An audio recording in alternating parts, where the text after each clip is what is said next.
कि आपका भी कनाडा का वीज़ा तो आ गया और टिकट भी बुक हो गई, लेकिन अब ये टेंशन हो रही है कि इमिग्रेशन में क्या होगा, इमिग्रेशन कितने स्टेप्स पर होगा, सिर्फ कनाडा में इमिग्रेशन होता है या इंडिया में भी आपको इमिग्रेशन प्रोसेस से गुजरना पड़ सकता है, इमिग्रेशन ऑफिसर क्या क्या सवाल पूछ सकता है, ये कौन कौन से डॉक्यूमेंट्स हैं जो आपको पहले से इमिग्रेशन प्रोसेस के लिए रेडी करके रखने चाहिए।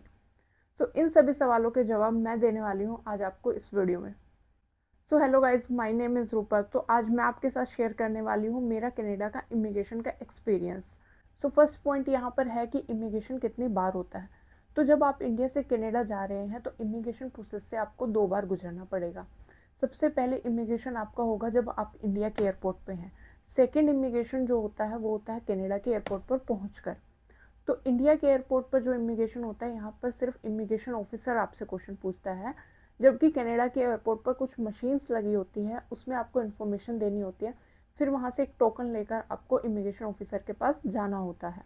तो चलिए सबसे पहले मैं आपको दिखाती हूँ कि कनाडा में इमिग्रेशन प्रोसेस कैसे होता है। तो मेरी फ़्लाइट कनाडा के टोरंटो एयरपोर्ट पर वहाँ के सुबह के 5 बजे पहुँची थी। तो सबसे पहले हम वहाँ पर थोड़ी देर लाइन में लगे, उसके बाद हमें अंदर बुलाया गया इमिग्रेशन प्रोसेस के लिए। तो यही वो मशीन है फ्रेंड्स जिसकी मैं आपसे बात कर रही थी। तो इसमें सबसे पहले आपको लैंग्वेज सेलेक्ट करनी होती है, जैसे मैंने यहाँ पे इंग्लिश सेलेक्ट की। उसके बाद कुछ प्राइवेसी नोटिस आएगा, आप इस पे क्लिक करके कंटिन्यू कर सकते हैं। अब आपके पास यहाँ पर ऑप्शन आता है कि आपको अपना पासपोर्ट स्कैन करना है। तो सबसे पहले अपनी लैंग्वेज सेलेक्ट करें, फिर कंटिन्यू दबाएं और उसके बाद अपने पासपोर्ट को स्कैन करें। तो जैसे ही आपका पासपोर्ट करेक्टली स्कैन होता है तो एक ग्रीन चेक आ जाता है। तो अगर आप सिंगल पर्सन हैं तो आपको एक ही बार पासपोर्ट स्कैन करना है, लेकिन अगर आपके साथ कोई और ट्रैवलर भी है तो उसका पासपोर्ट भी आपको साथ में स्कैन करना है। तो मैं सिंगल थी तो मैंने एक ही पासपोर्ट स्कैन किया। फिर इस मशीन में ऊपर एक कैमरा लगा है जहाँ पर आपकी लाइव फ़ोटो कैप्चर हो जाएगी। अब क्वेश्चन आता है वेयर डू यू लिव, आप किस कंट्री में रहते हैं? तो मैंने यहाँ पर इंडिया सेलेक्ट किया।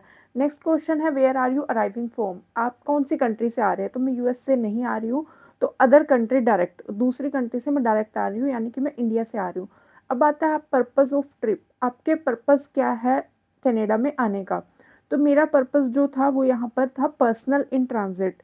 मैं स्टडी वीज़ा पे नहीं आई हूँ, मैं वर्क एम्प्लॉयमेंट के लिए नहीं आई हूँ। इसके बाद क्वेश्चन आता है कि ड्यूरेशन ऑफ स्टे, तो आप कितने दिन रहने वाले हो? तो मैंने यहाँ 10 दिन का रहने का प्लान था, तो मैंने यहाँ पर 10 दिन सेलेक्ट किया था। अब जैसे ही आप कंटिन्यू दबाएँगे तो फिर आता है do you exceed your visitor allowances. तो इसमें होता है कि कुछ गिफ्ट्स, जैसे कि आपने अगर अल्कोहलिक बेवरेज आपने ली हैं तो वो इतने लीटर वाइन होनी चाहिए, इतने लीटर लिक्कर होना चाहिए।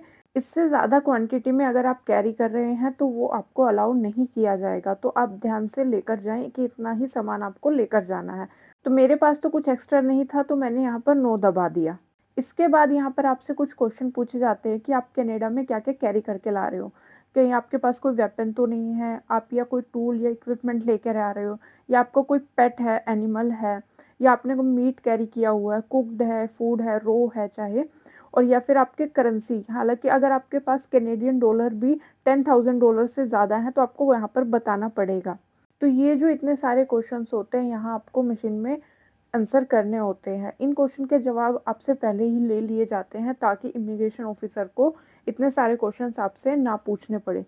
इन सभी क्वेश्चन को आंसर करने के बाद आपको यहाँ पर सर्टिफाई करना होता है कि माय डिक्लेरेशन इज़ ट्रू, यानी कि आपने जो भी आंसर दिए हैं या जो भी बताया है वो सब कुछ सच है। इसके बाद जो है मशीन का प्रोसेस ख़त्म हो जाता है और अब आपको वेट करना होता है आपके टोकन का जनरेशन का। तो यहाँ से अब ये टोकन जनरेट हो चुका है, इसको लेकर अब हम चलेंगे इमिग्रेशन ऑफिसर के पास।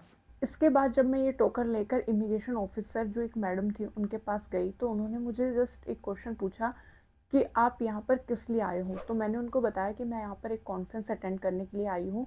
तो उनका सेकंड क्वेश्चन था आप कितने दिन के लिए स्टे करने वाले हो? तो मैंने उनको बताया कि मैं 10 दिन के लिए स्टे करने वाली हूँ। बस उन्होंने ये मुझसे ये 2 ही क्वेश्चन पूछे थे।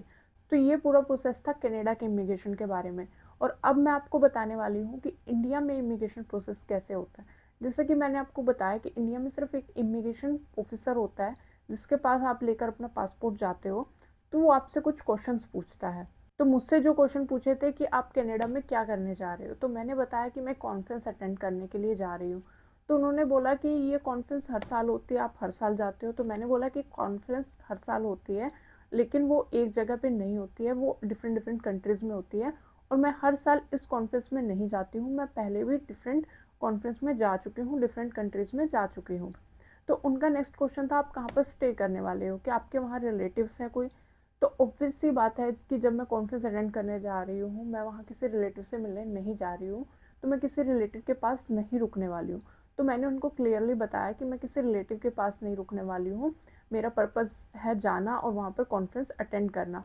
तो मैंने एक होटल की बुकिंग की है। तो उन्होंने मुझसे पूछा कि आप होटल की बुकिंग के डॉक्यूमेंट दिखाओ। तो मैंने उनको होटल की बुकिंग के डॉक्यूमेंट दिखाए। तो अब यहाँ पर बात आती है कि अगर आपके इमिग्रेशन में आप जा रहे हैं तो कौन कौन से डॉक्यूमेंट हैं तो आपको साथ में रखने चाहिए। तो मैं सबसे पहले आपके, जैसे कि आपके जाने की टिकट तो आपके पास होगी, लेकिन जो आपके रिटर्न फ्लाइट की टिकट है उसका डॉक्यूमेंट भी आपके पास होना चाहिए। एंड सेकेंड पॉइंट, आप कहाँ पर स्टे करने वाले हो। अगर आप किसी रिलेटिव से मिलने जा रहे हो तो उनका जो इनविटेशन लेटर होगा वो आपके पास होना चाहिए। तो अगर आप किसी रिलेटिव से मिलने जा रहे हो, उनके घर पे रुकने वाले हो, तो उनका पूरा कनाडा का एड्रेस, उनका फ़ोन नंबर, वो सब आपके पास होना चाहिए। वो ये भी चेक कर सकते हैं। एंड थर्ड पॉइंट, आपने जितने भी डॉक्यूमेंट्स, जब आपने कनाडा की वीज़ा के लिए एप्लीकेशन अप्लाई की थी तो उसमें जितने भी डॉक्यूमेंट्स आपने लगाए थे उन सभी डॉक्यूमेंट्स की एक कॉपी और इधर ओरिजिनल डॉक्यूमेंट्स आपके पास होने चाहिए, क्योंकि इमिग्रेशन ऑफिसर आपसे किसी भी डॉक्यूमेंट की डिमांड कर सकते हैं उस टाइम पे। और अगर आपके पास उस टाइम पे वो डॉक्यूमेंट नहीं है तो ये आपके लिए एक बड़ा इशू क्रिएट कर सकता है। तो ये फुल इन्फॉर्मेशन थी कनाडा के इमिग्रेशन के बारे में। लेकिन अगर आप जानना चाहते हैं कि इंडिया टू कनाडा के फ़्लाइट का एक्सपीरियंस कैसा रहा, या फिर मैंने अपने कनाडा विजिटर वीज़ा की एप्लीकेशन कैसे अप्लाई की थी, उसमें कौन कौन से डॉक्यूमेंट हैं जो मैंने अप्लाई किए थे, तो इस पर भी मैंने दोनों वीडियो बनाई है। दोनों वीडियो का लिंक डिस्क्रिप्शन में दिया गया है, आप जाकर ज़रूर देखें और वीडियो को लाइक और चैनल को सब्सक्राइब करें।